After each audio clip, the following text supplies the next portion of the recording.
Hello everyone, welcome back to the channel. Hope you are doing well and fine, and in today's video I'll be showing you how to cancel Amazon Alexa subscription. So without wasting any time, let's just jump right on the video and make sure to watch this video till the end and follow the steps as well. So to cancel an Amazon Alexa related subscription such as Amazon Music Unlimited and so on, you need to follow different steps based on the specific service you're looking to cancel.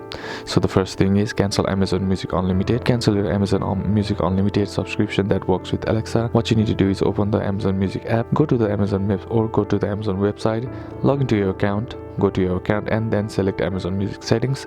Under Amazon Music Unlimited, choose cancel subscription and then follow the prompt. Alternatively, you can also cancel via the Amazon website. Go to your account, manage your Prime membership, select a membership to cancel your subscription. Number 2, cancel Amazon Prime subscription. If you want to cancel your Amazon Prime subscription, which includes Alexa benefits like Prime Music, Prime Video and faster shipping, what you need to do is go to the Amazon website, hover over accounts and list, then select your Prime membership.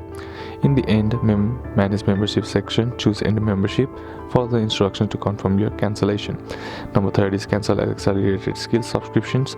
If you are subscribed to a third-party Alexa skill service like premium subscription within certain skills such as meditation or fitness apps, what you need to do is open the Alexa app, tap on more skills and games, go to your skills and find the skill you want to cancel.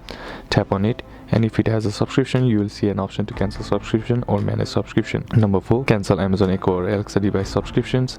If you have a subscription related to Alexa hardware like a subscription to an Echo device, feature or warranty, it can be managed via your Amazon account or Alexa app depending on the service.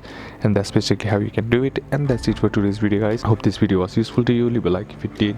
Comment down below what the next video should be on. Consider subbing to the channel. Thank you for watching. Bye bye.